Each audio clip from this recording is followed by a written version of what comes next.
Thank you for listening to my daddy's podcast. Hey, don't let these tears fool you. There's all dog around this mug. I'm good.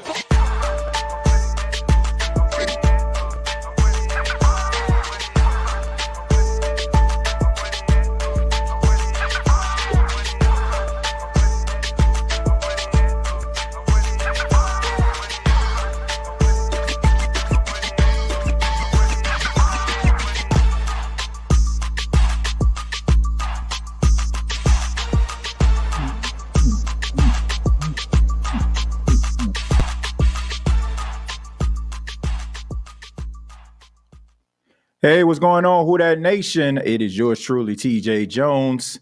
And yes, I am the host of the State of the Saints podcast. Thank you so much for checking out the State of the Saints podcast, where we talk New Orleans Saints. And as you all can see, I'm at the radio station today. And I want to say thank you all for checking out this podcast. I mean that from the bottom of my heart. I ask that you hit the like button on your way in. I ask that you subscribe if you're new.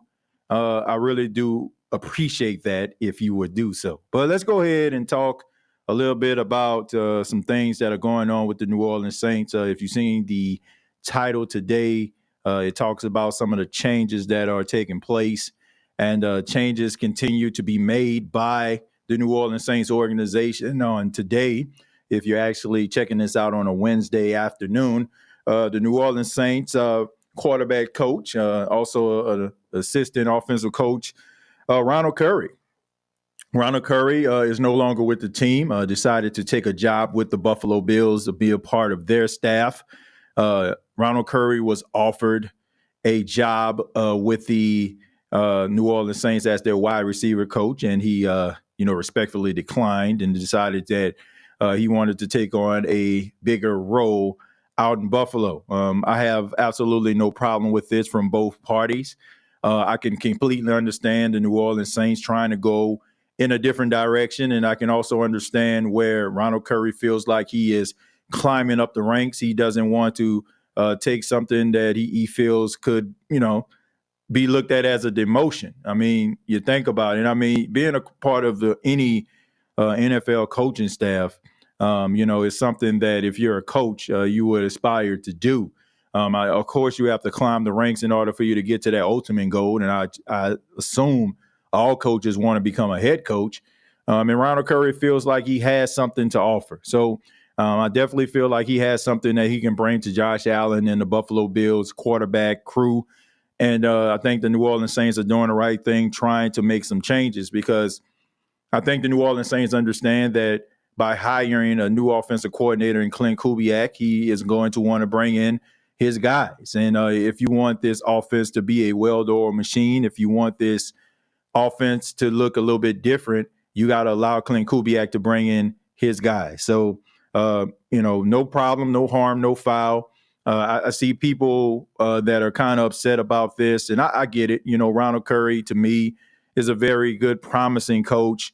He is a guy that probably eventually in the next, I would say like 2 to 5 years, probably going to end up getting a head coaching job, because he's a really smart guy. He understands the game of football, and, everybody talks very highly of him. But, sometimes there's some bumps in the road. There's some things that need to, be changed. And to be quite honest with you, if you're Dennis Allen, you can't afford to have a coach that needs to be developed a little bit more in order for him to get where you need to be. This is a guy who is clearly on a hot seat, and if you're on a hot seat, you're trying to do everything that you possibly can to make sure that thing kind of warms up or even gets cold. So not mad at it. I think that this is a great opportunity for both parties, the Saints to try to find somebody else, and also Ronald Curry to be able to build on his resume that he has already established. And like I said, in the next 2 to 5 years, we hear his name as a head coaching candidate, because more than likely it will indeed happen. So the Saints continue to make some of these coaching changes. And, I feel like any Saints fan right now should be excited about this. This is something that we've wanted for I don't know how long. This is something that all Saints fans wanted to see, some changes, the Saints stepping into the future, looking at this team, we all know that they kind of seem to be stuck in the Stone Age when it comes to offensive innovation. So them embracing the now and what they're seeing around the National Football League that has been working, I don't feel like any Saints fan should have an issue with that. And if you do, then I just feel like, man, maybe you're just missing a mark here, or maybe you just can't see it. And I can understand that, right? No matter what happens, you still want this team to prove that they are capable of winning football games consistently. So no matter who they bring in, no matter what they bring in, you want them to be consistent. And you're not wrong with that. But I would say don't look at this team for what happened last year. Is nothing that we can do to change last year. This is a new season, and I often say that when a new season starts, any types that I have about last season, I let them go because we all know that things can possibly change. You bring in a player, you bring in a coach, you bring in something that's a little bit different than what you had last year, and it might help you to be able to get over the hump. And, I understand people's skepticism because Dennis Allen is the head coach. But at the same time, I mean, they're doing the right things that need to be done in order for them to become a better football team. And I'm looking forward to seeing what this team is going to look like in 2024. I still feel like they got a long way to go before they are a consistent contender. But this is a start. Bringing in a new offensive coordinator who is going to bring in some new coaches, getting rid of Doug Marrone, getting rid of Joe Thomas, getting rid of some of these other guys that were on the Sean Payton staff, and allowing Dennis Allen to construct the staff the way that he wants. And this is a continuous thing, right? The more coaches that you bring in, the more it doesn't resemble the Sean Payton regime. So if it doesn't work out, you don't really have too many excuses that you can give out to try to validate Dennis Allen. Dennis Allen has got to get it done. This is the season to get it done, or he's going to have to get shipped out. And I understand that Dennis Allen is the best defensive play caller in football, according to metrics out there, analytics. But if you can't get it done as a head coach, you got to move on. And the Saints can go out here and find themselves somebody else. And some people feel if Dennis Allen doesn't work out, another coach coming in, he won't have too much to build on, right? But regardless, I don't want to see this happen. Like, to be quite honest with you, if you want to see the Saints win, you may not want Dennis Allen to be fired. You got to look at it that way, because are you willing to subject yourself to a whole nother season of disappointment just so Dennis Allen can fail? Like, I'm over that. Like, I want to see this team win. I don't care who's the coach. I just want to see this team win consistent. Do I think that it's sustainable success? No, I don't. But I still want this team to be successful. I still want it to be that way. So that's the way that I look at it. So I'm gonna go ahead and read some of your comments. This isn't going to be a long show at all. I'm probably going to do a continuation later on this evening. I'm probably going to come in the form of a video that I'm going to put out talking a little bit more about this. I had a few minutes that I had, so I wanted to make sure that I come over on the podcast and maybe take some of your questions, because, more shows that I'm going to start doing are probably going to be produced. And the last show that I did about the quarterbacks, hopefully everybody enjoyed it. Just want to create different content.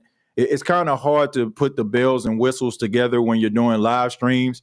And I have more fun when I'm doing things that are kind of produced, right? But I still want to make sure that I understand what you all are feeling and understand that, what you all have to say. So definitely want to continue to do live streams, but we are going to continue to do more produced episodes of the State of the Saints podcast, because, your boy got some pretty good equipment that he's working with these days. But let's go ahead and read some of your comments, and we'll go ahead from there. Dana says, good afternoon, Who Dat family. Jerry, what's going on, man? Appreciate you for being here. Giving a shout out to Dana as well. Rocky says, hey, Who Dat family. Giving a shout out to Trev there from Jerry. Says, I think Curry left on his own. I think it was a combination of both.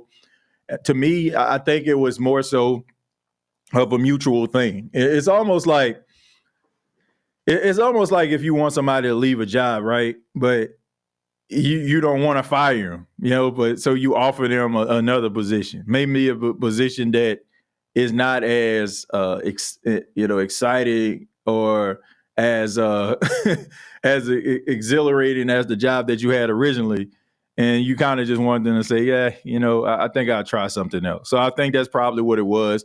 We don't want to see you go. At least you can do this. Nah, man. This guy has put in a lot of work. He's been on a lot of coaching staffs, and he's going to get his opportunity, man. And this is just another stop. Right? Sometimes we have little stops before we get to our main destination, right? You ever been in a car and you're driving, and then all of a sudden you stop and you pull over, go to a truck stop, you pull over, look at some scenery, you pull over, look at a historical landmark. That's kind of like what this is for Ronald Curry. Like, little stops that he's making until he gets to his destination, which is a head coaching job in the future.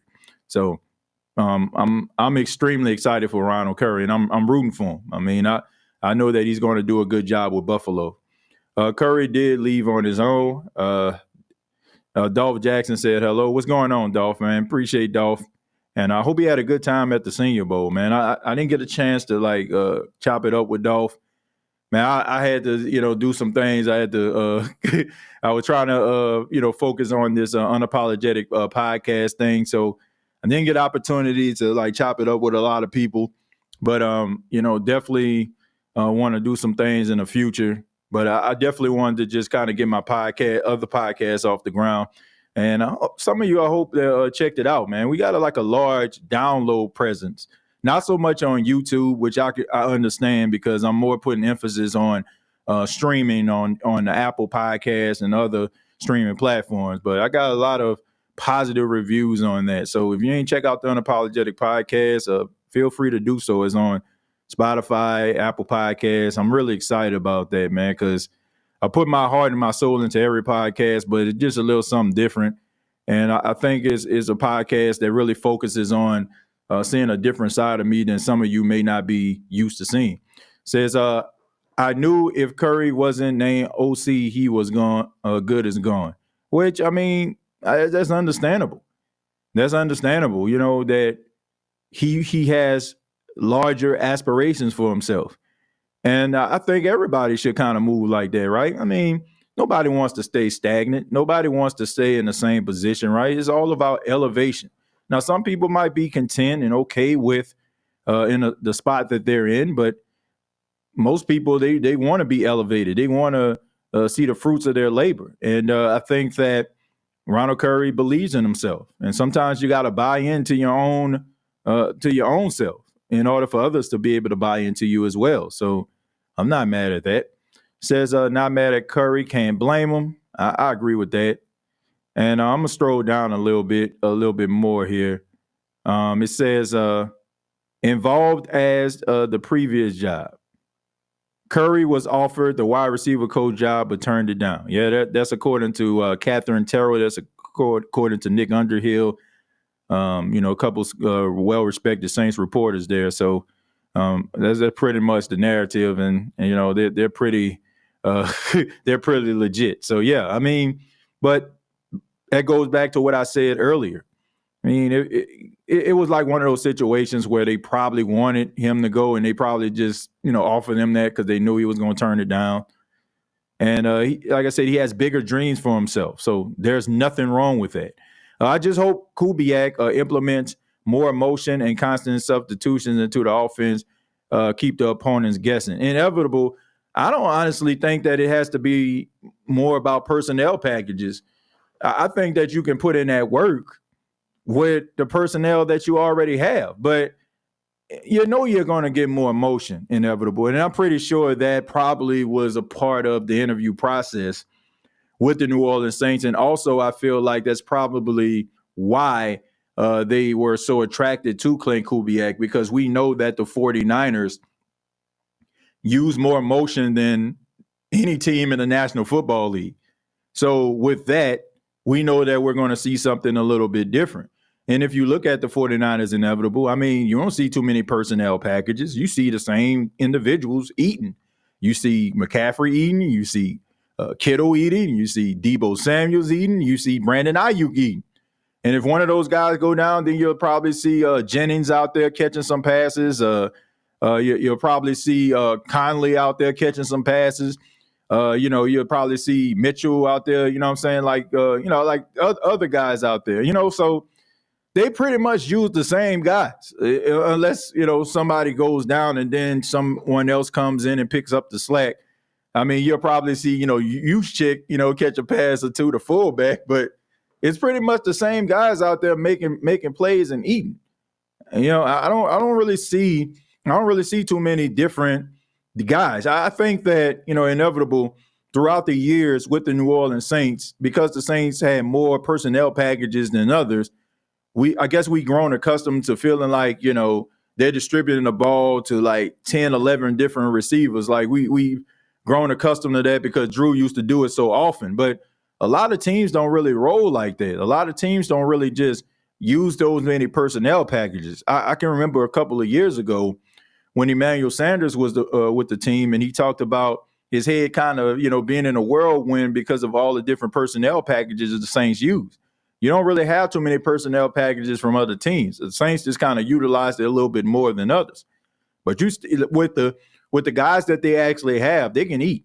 Like if you basically structured your offense around Alvin Kamara, Rashid Shaheed, Chris Olave, Taysom, and like you throw some A.T. Perry off in that thing, but your core guys, right, the ones that are known consistently for making plays, the Saints can still be a high-powered offense because all those guys are really good at what they do. So you can win a lot of football games just utilizing 4 or 5 guys consistently. And you'll probably have more happier guys because they're being utilized more and being a part of the lineup. Now, that doesn't mean that there's not a place for other guys, but if these individuals become your core guys, I can think of worse things, right? Cool Sports, thank you very much for the $4.99. Says, hopefully, Klint Kubiak can transform our offense and make us a top offense in the league. Then DA won't have any more scapegoats for failing. I agree.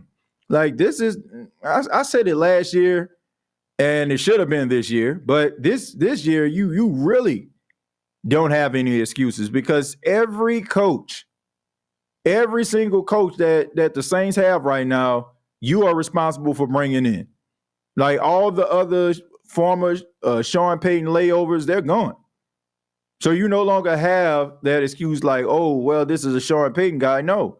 You restructure. You took last offseason to restructure the defense and bringing your guys, bringing the Joe Woods and the Marcus Robinsons of the world. And then, offensively this year, you put emphasis on that. And along with Klint Kubiak, he's going to bring in his coaching staff with a whole bunch of different names and different coaches. So you don't have any excuses. You can't say those are layovers. No, these are guys that you appointed, and these are individuals that you okayed bringing them in. So shouldn't have any more excuses. And I think that the Saints should be more efficient offensively. They should be. Do you think the scheme will help the O-line?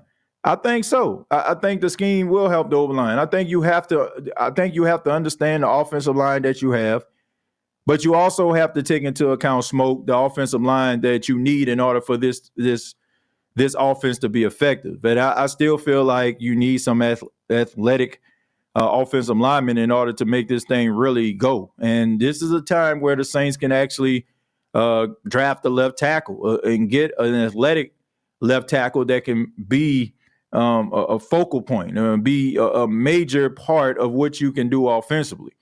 We see what good offensive line play can do for a team. I mean, look at the Detroit Lions.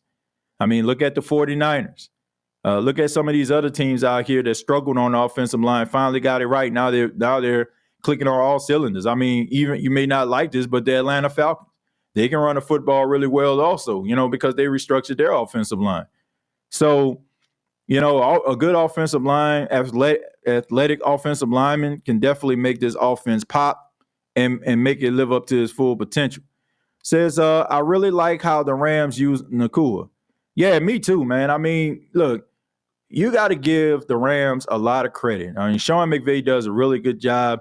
I can't remember the last time the Rams had a first-round draft pick they do a really good job at finding guys in late rounds that can be effective for their team. And they found it in Cooper Kupp, and it seems like they found it in Puka Nacua. So they making it work, man. I mean, Gerald Everett when he was there, Higbee, these guys aren't first-round draft picks.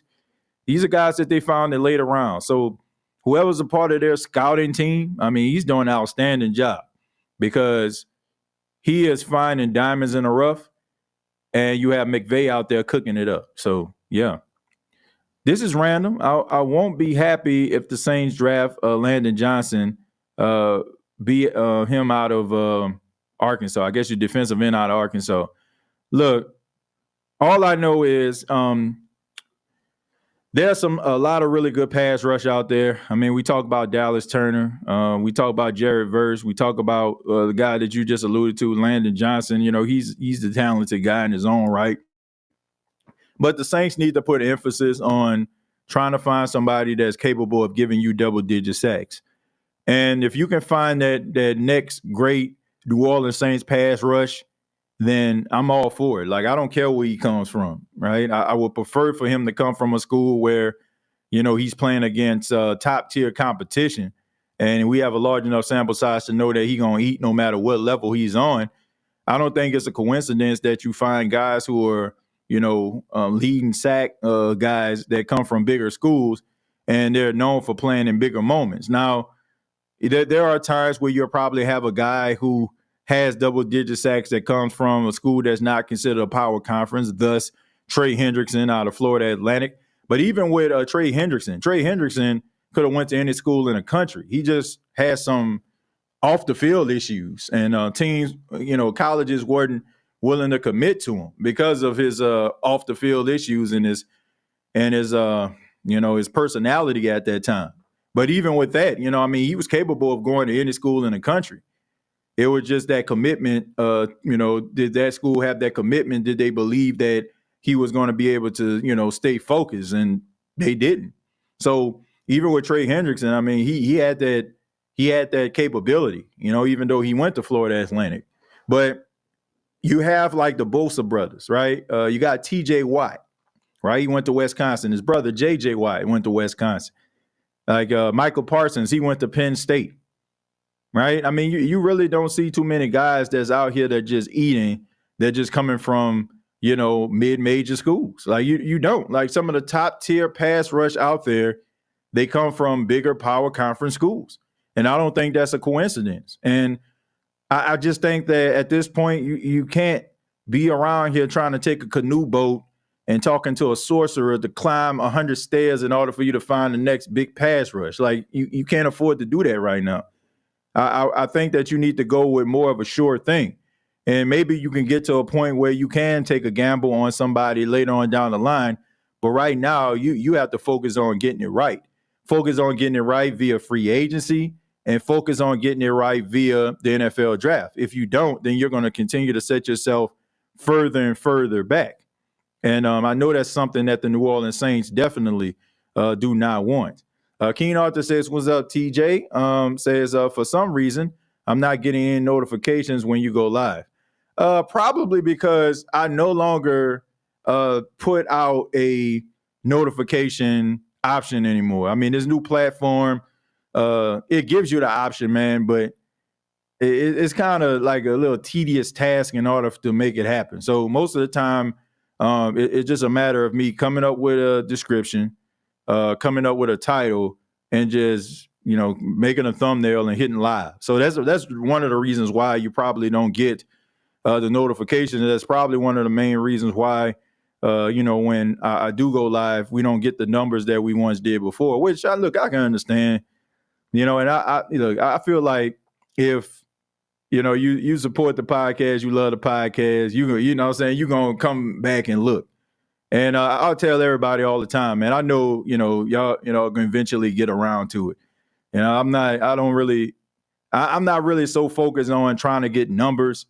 As far, I don't let it consume me. Of course, the more the merrier, but I'm mostly focused on, the people that love this podcast, people that dedicate their time to checking out the podcast, So I just know, like, y'all gonna get around to it. But that's the reason why, the live stream notifications don't really go out, because normally I used to schedule it, and once like 10 minutes before the show starts, it sends out a notification. But I no longer do that under this new platform. So that's the reason why you don't get the notifications. And I do apologize for that. Maybe I need to start scheduling them a little bit more. But when I'm doing live streams, it's just easier the way that I've been doing it. Tight end, a wide receiver that can get yards after the catch, and Shaheed and Olave will have to be better at blocking. Yeah, I think that all that has to, play a huge role, but we have to know what this offense is going to look like first. I know that a lot of people just feel like, the Saints are going to look like the 49ers, but I don't know if that's the case or not. I think that you probably have little nuances of what the 49ers do, but I don't think they're going to be, San Francisco 49ers South or anything like that. I think that Kubiak, he has respect for Kyle Shanahan, but he doesn't want to be Kyle Shanahan. I think he wants to put his own little flavor on it. I mean, you think about like Sean Payton and Parcells, right? I mean, if you think about it, man, Parcells like put a huge emphasis on running the football. I mean, look at Curtis Martin when he was, with the Patriots, and when he was with the Jets, and Bill Parcells was there. So it was like, he put more emphasis on a run, and Sean Payton was nothing like that. like he was nothing like that. Like even when he was the offensive coordinator of the Cowboys, the Cowboys would run the football, with Julius Jones and Marion Barber. So, it's not always the case. It's just because, you have a coach that's, like that, that has like a certain philosophy doesn't mean that their protege, is going to be like that. Or their little mentee, so to speak. Don't mean that they might look at it completely different and try to run it completely different. I think you're going to see nuances of Kyle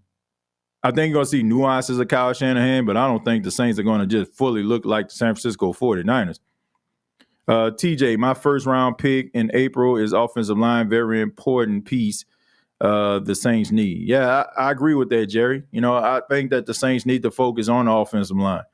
And I get the offensive line isn't the most sexiest position in the world, but when it's not working, everybody understands and knows it, right? So it is extremely important for them to be able to get the right offensive lineman in here and be able to help keep Derek Carr upright. And maybe if they keep him upright consistently, he won't get happy feet in the pocket. He can start making some plays, and the team can start looking like the team that we know they can be. Quit it with the unknowns, please. Yeah, no more unknowns for a while. Said, hey, my brother, would you be interested in doing a NFC roundtable sometime before the season start? Panthers Prime podcast. Yeah, I'm open to it. Just let me know when. We can come up with a time and date that we can do that, man. I don't mind doing anything like that. So just keep me posted. Says TJ, I'm not knocking your opinion here, but Penning is extremely athletic. He's legitimately just a technical nightmare. Check the RAS. His athleticism was never the issue. Yeah. I guess I can't really pronounce it now. I guess it's Oi. I guess Oi. Look, it's not so much about. Look, first off, if you have a different opinion than me, I don't mind that, man. Like, look, I'm not doing podcasts for amen corners here. I just give my opinion. If you disagree, I'm for that. I think, and I'm glad that you brought this up. I think sometimes when people, hear like certain things, they feel like I had a issue with Trevor Penning. I don't have an issue with Trevor Penning. I don't. But I do feel like it takes a certain type of athlete to be, a left tackle. It doesn't mean that Trevor Penning doesn't have a place in the game. It's almost like, look, I don't know, man. It's like if you big and strong, right? Let's just say, for example, you start off and you play running back, right? You big and you strong. You big to a point where they hand you the ball, it's hard to bring you down. But you're not fast, right? So you basically can carry people with you, but you ain't about to separate from anybody, right? That doesn't mean that you're not an athlete. Like, you're a freakish athlete, but you got to be able to find a certain spot where you can go.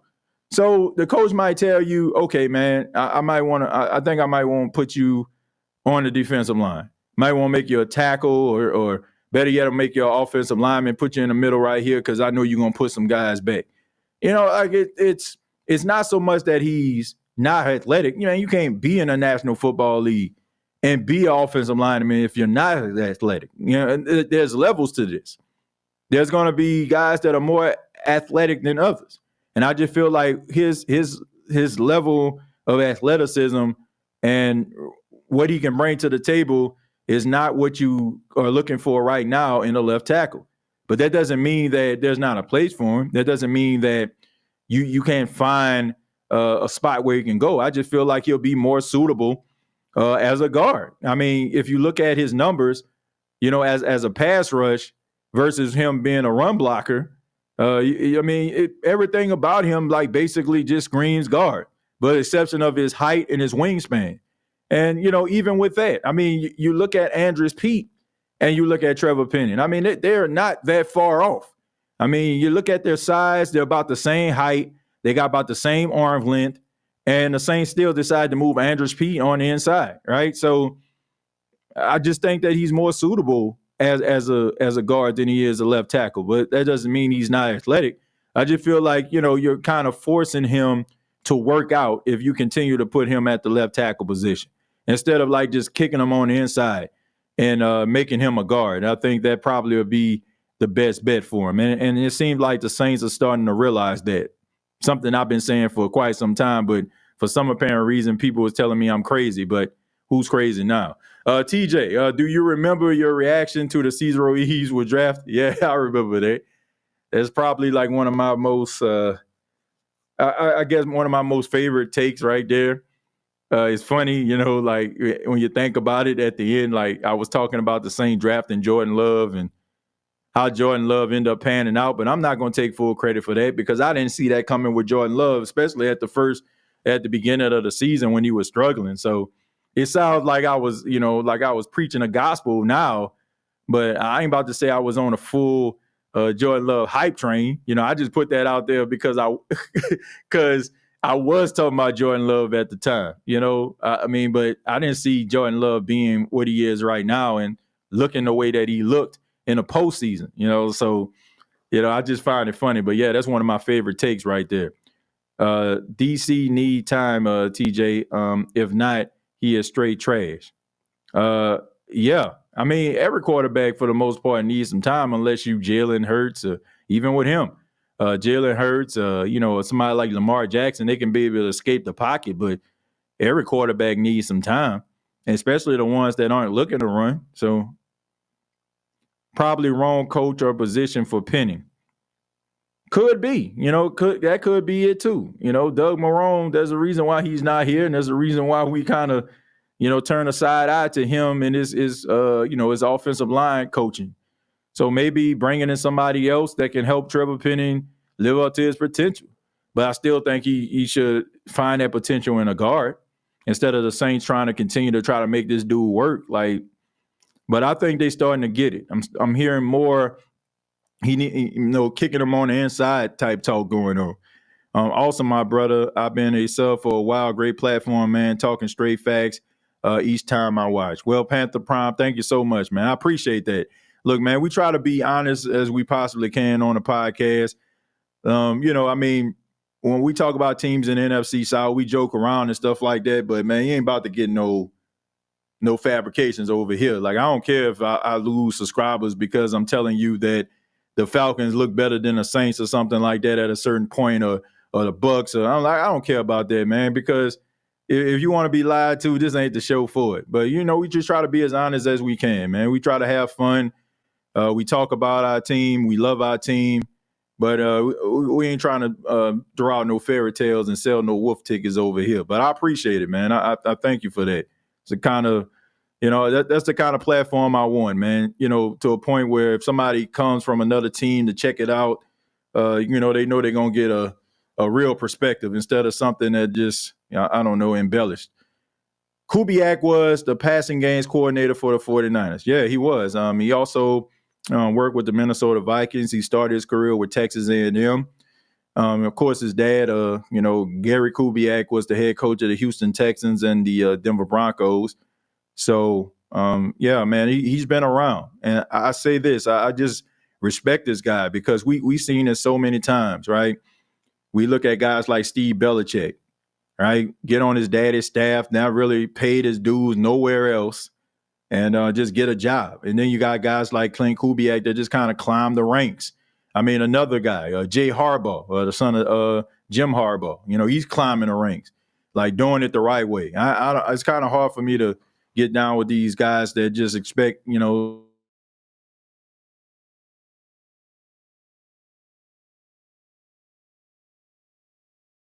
to me, I feel like the best person should get the job, no matter who their daddy is, who their mama is, who their grandpa is. If you can coach, you can coach. And I do feel like some of these coaches out here getting these jobs because who their daddy is and who they're affiliated with.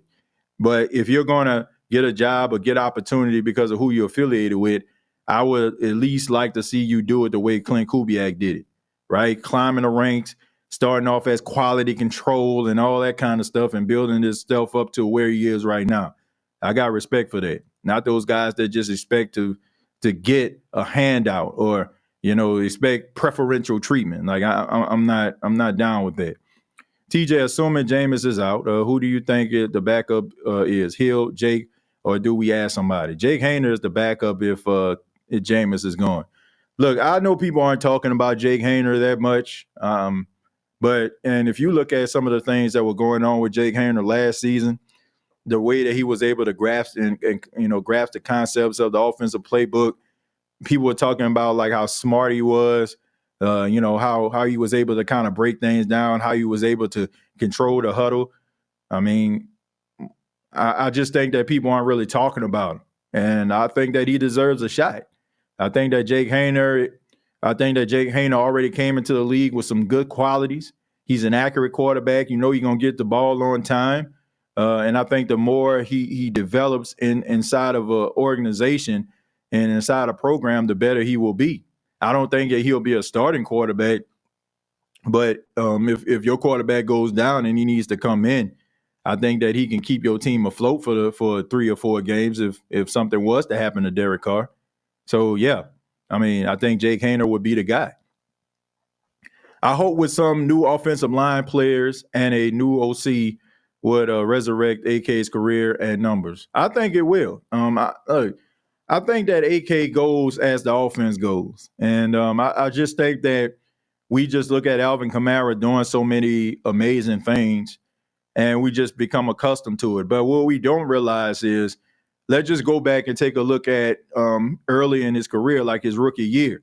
Like when the season first started back in 2017 when Alvin Kamara was a rookie, and he hit the ground running. You had that game versus the Chargers where he had that big 70-some-odd yard run. But when the season started, he was struggling. Like, he was struggling to find it. And some people would say it's because the Saints were trying to make Adrian Peterson, Mark Ingram, and him work. But even Sean Payton had to concede and say the reason why he's not being spectacular, the reason why he's not living up to his potential is because of me. I need to do better. And once he said that, the next week the Saints played the Detroit Lions, and the rest is history. Because you got to think about it. Kareem Hunt was supposed to be the front runner for Offensive Rookie of the Year, and then all of a sudden, like, Sean started using Alvin Kamara in all different types of ways, and then he just jumped in front of Kareem Hunt. So that, I feel like it's the same way. It's the offense to me. What's wrong with Alvin Kamara? I think that people just think that, because it's been a while since he actually did that. And, when guys aren't really living up to their potential and they look different than what we've grown accustomed to seeing them, we just automatically just think they washed. They ain't got nothing else to offer. It's amazing to me how we just never look at the coaching staff, or we never look at the playbook, or we never really look at the plays playing a huge role. We just automatically just assume if a guy's good, he's good. He should be able to rise above every situation. But if you basically are coming up with a vanilla offensive scheme and you're taking away things that made a guy special, like how you expect for them to look special? Like you can't expect the guy to go out there, you give him chicken-ish and make chicken salad out of it. So for people that say, man, I've heard somebody say this, Alvin Kamara ain't close to Christian McCaffrey. Well, tell me what happened. I mean, you could have honestly said that a couple of years ago when Christian McCaffrey was in Carolina. Once he left Carolina, he went with the 49ers, he looked like a completely different person. I mean, you got to think about it, man. Christian McCaffrey, he missed almost 20-some-odd games in 2 years or something? Like it was something crazy like that. He was hurt consistently. People just thought that he was just about as broke down as a 72 Chevy on the side of the road. And he goes to the 49ers, and now he's up for Offensive Player of the Year, which more than likely he's going to win. So you got to look at the situation. You got to look at the coaching. You got to look at what they're asking him to do. And you also got to think about some of the things that you no longer see the Saints doing that Sean Payton did with Alvin Kamara that made him successful. You can't just wrap it up and just say, wrap it up in a big washed bow and say he's washed. You got to look at what the team is asking him to do. Are they continuing to do the things that made him successful? Or are they removing those things? Like we don't see the Saints running screens like they used to. We don't see the Saints really running angle routes with Alvin Kamara and wheel routes, and you don't really see that. You see them trying to run them up the middle for the most part, maybe like doing some stretch and toss plays, but if you don't have the athletes that can get out there in front of them, you're not going to find that level of success. So you can't just blame this on Alvin Kamara and, like I said, put it in a big washed bow. Like put a big washed bow on it. Like he go ahead and get him up out of here, he damaged goods. Got to put this thing into perspective, folks.